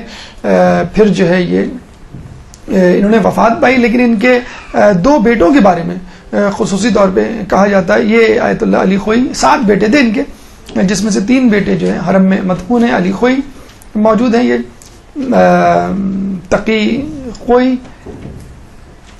اور مجید خوئی. یہ دو جو ہیں مجید خوئی اور تقی خوئی، ان کے بارے میں کہا جاتا ہے باقاعدہ ان پہ قاتلانہ حملے ہوئے، ایک کو کار ایکسیڈنٹ میں اور ایک کو حرم امیر المومنین میں باقاعدہ شہید کیا گیا. اور یہ وہی مطلب بغض تھا، کینہ تھا کہ آیت اللہ خوئی تو چلے گئے، اب اس کے بعد ان کی اولاد جو ہے ان کے علم کو کسی طرح زندہ نہ کر دے. لیکن بہرحال ان کے ہونہار شاگرد آیت اللہ سستانی کی صورت میں ان کا علم، ان کی تعلیمات جو ہے وہ ابھی بھی زندہ ہے. 11 نمبر پہ آیت اللہ محمد حسن شیرازی. ایک درود پڑھ دے محمد والے محمد.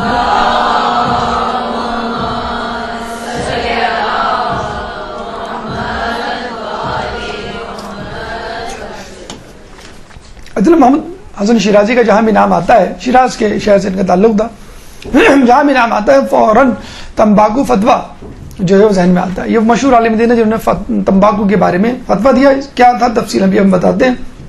بہرحال یہ شیخ مرزا انصاری کے ہونہار شاگرد تھے اور ان کے بعد جو ہے مرجعیت کی ذمہ داری جو ہے انہوں نے سنبھالی.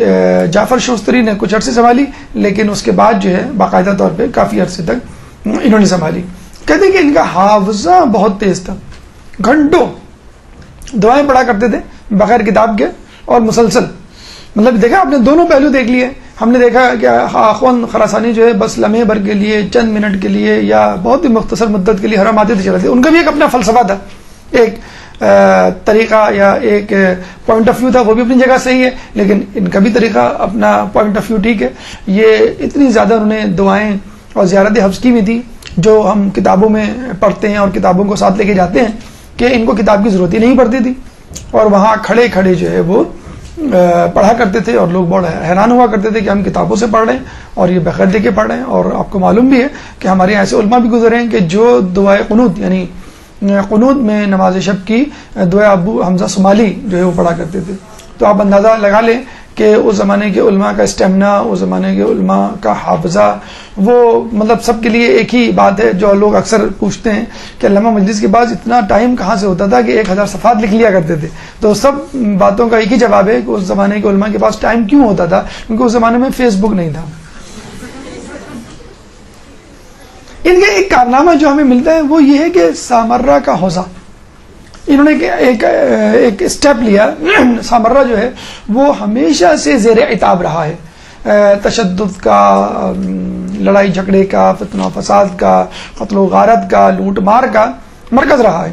اور آس پاس جو ہے دشمنان اہل بیت کی بہت عادت ابھی بھی. اب تو بہت بہتر حالات ہیں، اب جو ہے وہ زیارت کا رستہ کھل گیا ہے، آپ جب چاہیں جس دن چاہیں جا سکتے ہیں. لیکن ابھی کچھ عرصے پہلے تقریباً 3 سال پہلے بھی یہ ہوا کرتا تھا، مخصوصی میں لوگ جایا کرتے تھے اور پورا کانوائے گارڈز حکومت کے آپ کے ساتھ ساتھ چلتے تھے. پھر ایک ساتھ تمام بسیں، ایک ساتھ تمام سپاہی اور پولیس، پھر کہیں جا کے زیارت ہوتی ہے. لیکن اب جو ہے فی الحال کافی بہتر ہے، تھوڑی بہت احتیاط کرنی پڑتی ہے لیکن کافی بہتر ہے. لیکن سامرہ کا جو حوضہ ہے وہ ہمیشہ سے جو ہے وہ ناصبیوں کے گھیرے میں رہا ہے. تو ان کا یہ ایک بہت بڑا کارنامہ ہے کہ انہوں نے جو ہے سامرہ کی طرف جو ہے لطف کرم کیا اور وہاں جا کے باقاعدہ ایک حوضہ جو ہے اسٹیبلش کیا. ابھی تو فی الحال وہاں پہ حوضہ موجود نہیں ہے، لیکن بہرحال یہ ایک بڑا اسٹیپ تھا جو انہوں نے لیا کہ قم ہے، نجف ہے، شام ہے، تو چلے ایک سامرہ بھی ایک اسپاٹ ہونا چاہیے جہاں پر پرفضا سرمن رائے، آپ کو معلوم ہو اس کا اصل نام ہے کہ جس کو دیکھ کے دل خوش ہو جائے.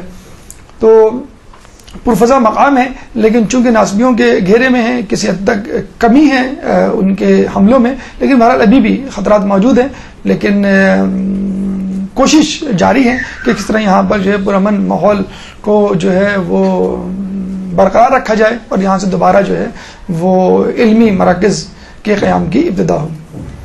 تمباکو کے فتوے کے حوالے سے کچھ باتیں کہ شیرازی صاحب نے جب یہ دیکھا کہ اس زمانے میں انگریز یہاں پہ آ رہے ہیں اور آہستہ آہستہ آہستہ اپنے مقاصد کو حاصل کر رہے ہیں۔ اچھا، یہ تقریباً کم و بیش اسی زمانے کی بات ہے جب برصغیر میں ایسٹ انڈیا کمپنی آئی تھی۔ ایسٹ انڈیا کمپنی آئی، اس نے ٹیک اوور کیا، مثلا آپ کی کاٹن لے کے چلے گئے، وہ کہاں پہ؟ انگلینڈ۔ گجرات میں جتنی بھی ملیں تھیں وہ بند ہو گئی، کیونکہ ہماری ملیں جو تھیں اس میں زیادہ تر جو ہے فیکٹری میں ہاتھوں سے کپڑا بنا جاتا تھا، لیکن انگلینڈ والے وہاں لے کے اپنی فیکٹریوں میں مشینوں سے جلدی اس کاٹن سے، کپاس سے کپڑا بنایا، بہت جلدی بن گیا، بہت معیاری بن گیا۔ واپس انڈیا آیا، ہماری فیکٹریاں بند ہو گئیں اور سب بے روزگار ہو گئے، اور پھر وہی کپڑا یہاں پہ بکنے لگا۔ جب یہاں بکنے لگا تو پیسہ جو ہے، ریونیو جو ہے کہاں گیا؟ انگلینڈ چلا گیا۔ تو کاٹن ہماری انگلینڈ میں، اس کاٹن سے جو کپڑا بنا ہے اس کے پیسے جو ہیں وہ بھی جو خریدنے میں لگے ہیں وہ بھی انگلینڈ میں۔ تو اس طرح انگریز جو ہے وہ آپ کی جو ہے اس پہ قابض ہو گیا۔ چائنا جب گیا تو اس نے کہا بھی یہاں کے لوگوں کے ساتھ کیا کیا جائے، تو اس نے کہا کہ یہاں کے لوگوں کو جو ہے وہ مسالے دیے جائیں۔ تو برصغیر آیا، برصغیر سے جو ہے اس نے مسالے لیے، اسپائسز لیے، انگریزوں کو کھلانے کی کوشش کی، یورپ نے نہیں کھائے، چائنا والوں کو کھلا دیے۔ چائنا سے افیم لی اور جو ہے وہ یہاں پہ نہیں، افغانستان سے افیم لی اور افیم کو جو ہے وہ چائنا میں تقسیم کر دیا، ان کو افیمچی بنا دیا، اور چائنا سے جو ہے وہ چائے لی اور اس کو جو ہے وہ برصغیر میں پہنچا دیا، اور آج تک جو ہے ہم چائے جو ہے وہ انڈھیل رہے ہیں، اور چائے والا بھی جو ہے وہ ترقی کی عروج پر پہنچ چکا ہے۔ تو ابھی ہماری حالت ہوگی، لوگ فخر سے کہتے ہیں کہ چائے پینا تو واجب ہے اور 2-4 کپ اضافی پی لیں تو مستحب ہے۔ تو بہرحال تو تمباکو کا، اچھا انہوں نے یہ دیکھ لیا تھا۔ اچھا دیکھیں ڈیل کیسے ہوئی تھی۔ اب دیکھیں علماء کے جو لوگ کہتے ہیں کہ جو علماء نجف ہیں یا یہ علماء ہیں، علماء قم ہیں، خیر قم کے بارے میں تو نہیں، وہاں پہ انقلاب موجود ہے، تو جو کہا یہ جاتا ہے علماء پہ کہ یہ جو ہے دین کو سیاست سے الگ کرنا چاہتے ہیں یا کیا ہوا ہے یا کرتے رہے ہیں، یہ غلط الزام ہے۔ انہوں نے محسوس کیا لیکن فتوے میں کتنی طاقت ہوتی ہے، اتنی طاقت قانون میں نہیں ہوتی۔ اگر آپ کو کہہ دیا اگر اسلامک نزدیک ریڈ سگنل توڑنا منع ہے، آپ نہیں توڑیں گے، اور آپ کو جو کانسٹیبل کہے نہیں توڑو، کانسٹیبل کہہ دے، ٹی وی پہ میسج آ جائے، تو آپ کیا کریں گے؟ سگنل پہ دیکھیں گے کانسٹیبل ہے کہ نہیں ہے، نہیں ہے تو توڑ دیں گے، آپ اس کے خوف سے توڑیں گے، یہ نہیں کہ اس نے کہا ہے لیکن آیت اللہ سے سنی کہہ دیا مثلاً تو آپ نے نہیں توڑیں گے۔ تو ڈیل کیا ہوئی؟ 15,000 پاؤنڈز ہم دیں گے آپ کو۔ اس زمانے کا جو بادشاہ تھا ناصر الدین قاجار، 19ویں صدی 1925 اوائل 19ویں صدی کے ایام تھے اور حکومت اس کی کمزور ہو رہی تھی۔ تو جب اس نے دیکھا مجھے 15,000 پاؤنڈ بنے بنائے اس زمانے میں 100 سال 200 سال پہلے مل رہے ہیں، بیٹھے بٹھائے، کچھ بھی نہیں کرنا پڑ رہا، plus 25% of the prophet of تمباکو ملے گا، تو تیار ہو گیا۔ تو کرنا کیا تھا؟ کچھ نہیں کرنا تھا، اپنے تمام تمباکو جو ہے وہ انگریزوں کو دینی تھی جو وہاں پیدا ہوتی ہے۔ وہ تمباکو لے کے چلے جائیں گے انگلینڈ، وہاں سے وہ تمباکو کے سگریٹ یا جو بھی ہے وہ بنائیں گے اور دوبارہ لا کے اس کو ایران میں بیچ دیں گے، ایران والے خریدیں گے، اپنی تمباکو خود خرید رہے ہیں وہ مہنگے داموں خریدیں گے۔ تو ایران جو ہے وہ بدستور جو ہے وہ تنزل کی طرف چلا جائے گا۔ یہ انہوں نے بہت پہلے ریڈ کر لیا، ڈیسیفر کر لیا، یعنی اس کو درک کر لیا، اور انہوں نے جو ہے ہمت کر کے فتویٰ دیا کہ تمباکو پینا، تمباکو استعمال کرنا حرام ہے، حالانکہ حرام نہیں ہے، ابھی بھی کچھ مجتہدین کے نزدیک سگریٹ نوشی جو ہے وہ حرام نہیں ہے۔ تو انہوں نے کہتے ہیں حرام، میری جانب حکم ہے، جس کو ہم کہتے ہیں لوگ صحیح اس کو کہتے ہیں کہ لفظ فتویٰ نہ استعمال کریں، حکم استعمال کریں۔ انہوں نے حکم دے دیا تھا کہ یہ جو ہے میں حکم دیتا ہوں کہ اس کو استعمال نہ کیا جائے۔ دوسرے مجتہدین نے بھی ان کی تائید کی اور لوگوں نے یکسر اس کا بائیک آؤٹ کیا۔ اس بائیک آؤٹ کے چکر میں جو ہے وہ انگلینڈ کو جو ہے منہ کی کھانی پڑی، اور وہ اس کے بعد جو ہے وہ ایران میں اپنے قدم نہ جما سکا۔ تو ہم برصغیر کے مسلمانوں نے اس بات کو محسوس نہیں کیا، کیونکہ ہمارے وقت میں علماء کی اتنی تعظیم اور تکریم نہیں ہوا کرتی تھی. ان کی زبان میں جسے کہتے ہیں کہ وہ تاثیر و طاقت نہیں تھی، یا اس زمانے میں اتنے ہمارے مذہب اہل بیت سے تعلق رکھنے والے علماء یہاں پہ اتنے مضبوط نہیں تھے یا موجود نہیں تھے اتنی تعداد میں. وہاں موجود تھے نجف اور قم میں، اور انہی کی بدولت، ان کی علمیت کی بدولت، ان کی جو ہے معرفت کی بدولت جو ہے لوگوں کو محکومیت سے نجات ملی جو ہونے والی تھی. 12 نمبر پہ شیخ سید جعفر علی شوستری جو حجر نمبر 54 میں دفن ہے. ایک درود پڑھ دے محمد علیہ محمد.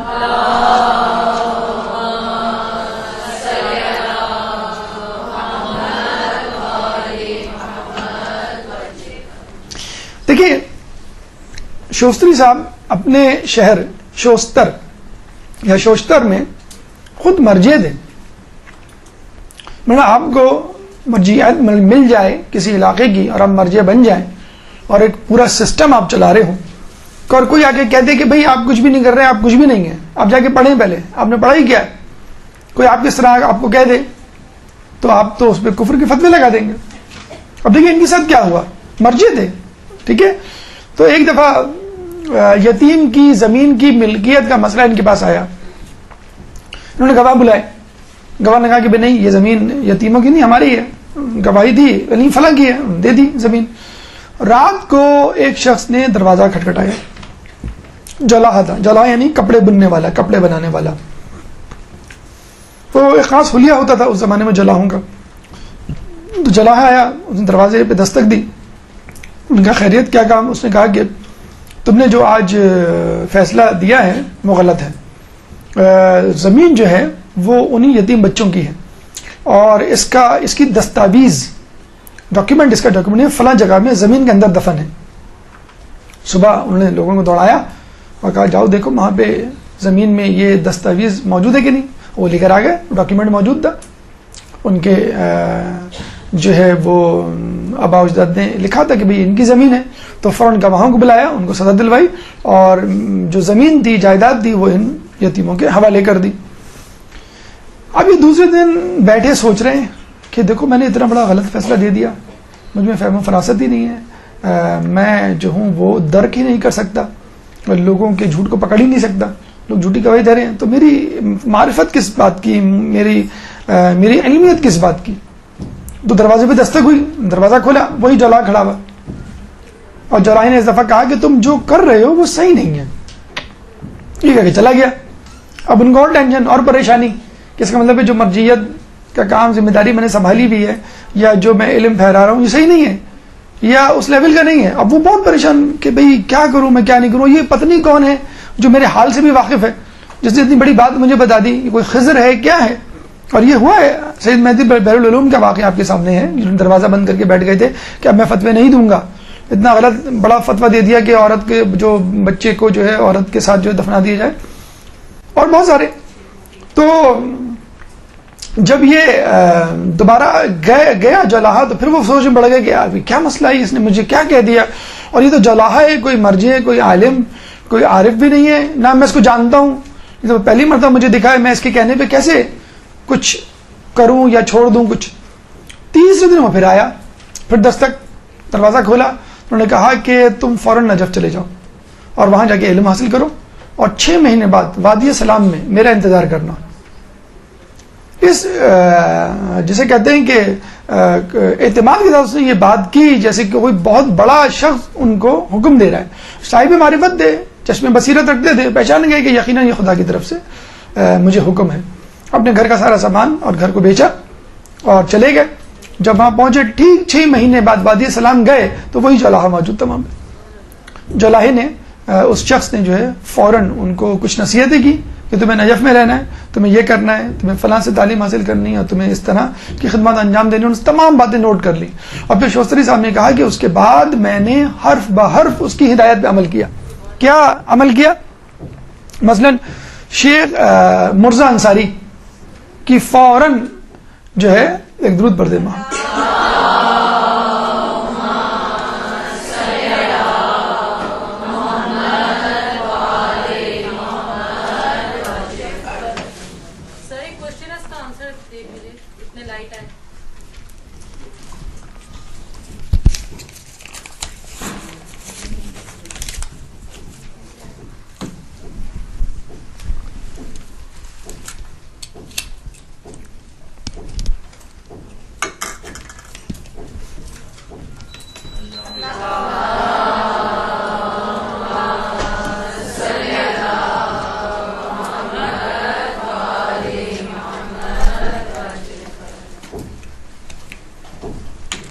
اچھا، تو شیخ مرزا انصاری کی انہوں نے جو ہے وہ شاگردگی اختیار کی اور علم حاصل کرنا شروع کیا. دیکھیے بڑا مشکل کام ہوتا ہے، ایک آدمی طالب علم ہو شروع سے اور کسی کی شاگردگی میں رہے، ٹھیک ہے، لیکن آدمی خود کہیں استاد ہو اور وہ آ کر کسی استاد کے سامنے بیٹھ جائے کہ ٹھیک ہے میں آج سے پھر دوبارہ سے آپ کی شاگردگی، جیسے ہم نے بتایا تھا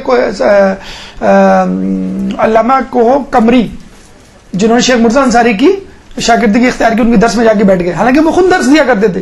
جب انہوں نے دیکھا کہ ایک شخص دے رہا ہے مفلوق الحال ہے لیکن مجھ سے زیادہ درس اچھا درس دے رہا ہے، تو خود بھی بیٹھو اور اپنے استادوں کو بھی کہا، اپنے شاگردوں کو بھی کہا تم بھی بیٹھو. تو شیخ جعفر شوستری جو ہے باقاعدہ زانو تلمذ کر کے شیخ مرزا انصاری کے پاس بیٹھے. لیکن اچھا، شیخ شوستری اس وقت تک علم عرفاں میں بہت آگے جا چکے تھے، علم اخلاق میں بہت آگے جا چکے تھے. ہاں، فقہ میں بہرحال شیخ مرزا انصاری تھے، اور ہماری مرجعیت جو ہے اس کی بنیاد فقہ ہے، علم اخلاق یا فلسفہ وغیرہ نہیں ہے. تو شیخ مرزا انصاری جو ہے ان کو پڑھانے لگے. کہتے ہیں کہ شیخ شوستری اپنے علم عرفاں علم اخلاق کو آگے بڑھاتے رہے اور ہفتے میں ایک دن وہ درس دیا کرتے تھے عمومی، جس میں تمام لوگ آیا کرتے تھے. یہ تو آپ نے دیکھ لی شیخ جعفر شوستری کی اعلیٰ ظرفی کہ استاد اور مرجع ہونے کے باوجود شیخ مرزا انصاری کے سامنے زانو تلمذ طے کیے. اب آپ شیخ مرزا انصاری کی اعلیٰ ظرفی دیکھ لیے کہ جب انہوں نے دیکھا کہ شیخ جعفر شوستری یعنی میرا شاگرد ہفتے میں ایک دن فلاں جگہ پہ درس دیتا ہے، تو خود ہفتے میں ایک دن باقاعدہ اسی وقت اس کے سامنے یعنی اپنی شاگرد کے سامنے علم عرفاں علم اخلاق کا درس لینے جاتے تھے اور زانو تلمذ طے کرتے تھے. شیخ مرزا انصاری کیونکہ وہ سمجھتے تھے علم عرفاں میں علم اخلاق میں یہ مجھ سے بہتر ہے، اور علم جعفر جو ہے وہ شوستری صاحب یہ سمجھتے تھے علم فقہ میں شیخ مرزا انصاری مجھ سے بہتر ہے، تو مجھے فقہ کے عالم. اور یہ آج بھی حوضوں میں مل جائے گا کہ ایک استاد دوسرے کو پڑھا رہا ہے، پھر تھوڑی دیر بعد جو ہے وہ یہاں کے بیٹھ جاتا ہے اور استاد وہاں جا کے بیٹھ جاتا ہے، اور وہ شاگرد ان کو پڑھا رہا ہوتا ہے کیونکہ اس کا علم کسی اور فیلڈ میں مطلب فلسفے کا ہے. ایک استاد فقہ نہیں آتی، اس نے کہا فقہ کے استاد کو مجھے آپ فقہ پڑھا دیں، فقہ کے استاد نے کہا نہیں مجھے آپ فلسفہ پڑھنا ہے، کہنا ٹھیک ہے آپ مجھ سے پڑھ لیں. تو بعض اوقات یہ بھی ہوتا ہے ایک ہی وقت میں آپ استاد بھی ہوتے ہیں اور شاگرد بھی ہوتے ہیں. تو بہرحال اس طرح جس طرح شیخ جعفر شوستری نے اعلیٰ ظرفی کا مظاہرہ کیا، اس طرح شیخ مرزا انصاری نے بھی ان سے علم حاصل کر کر اس کا مظاہرہ کیا. بس یہی ہماری گفتگو، جیسے ہم نے بتلایا تھا کہ 12 علماء کے بارے میں ہم نے انتخاب کیا ہے 12 علماء کا. کوشش کریں کہ جتنے زیادہ زیادہ علماء کے بارے میں آپ کی زحمت ہو سکے، کیونکہ یہ وہ علماء ہیں کہ جنہوں نے ہمیں اہل بیت سے متعارف کروایا ہے. انشاءاللہ جب ہم حرم سے باہر نکلیں گے اگلی نشست میں، تو حرم کے آس پاس اطراف میں جو قبور علماء ہیں جیسے شیخ توسی کی ہے اور کاظم یزدی علامہ حسین امینی کی، تو انشاءاللہ ان کی بھی قبروں کی زیارت کریں گے، تھوڑا سا تذکرہ ان کی سوانح حیات اور ان کی خدمات کے حوالے سے بھی کریں گے. اللہ تعالیٰ سے دعا ہے کہ ہمیں ان علماء کی معرفت حاصل کرنے کی توفیق عطا فرما. اللہ تعالیٰ سے دعا ہے کہ ہمیں علماء کے نقش قدم پہ چل کے علم حاصل کرنے کی توفیق عطا فرما. اللہ تعالیٰ سے دعا ہے کہ جو ہم علم حاصل کریں اس پہ عمل کرنے کی توفیق عطا فرما.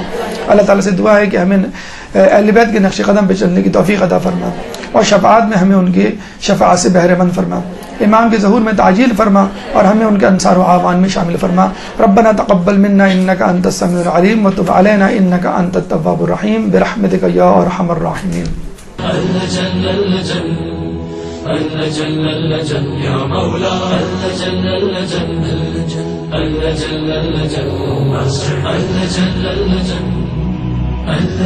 يا صاحب السماء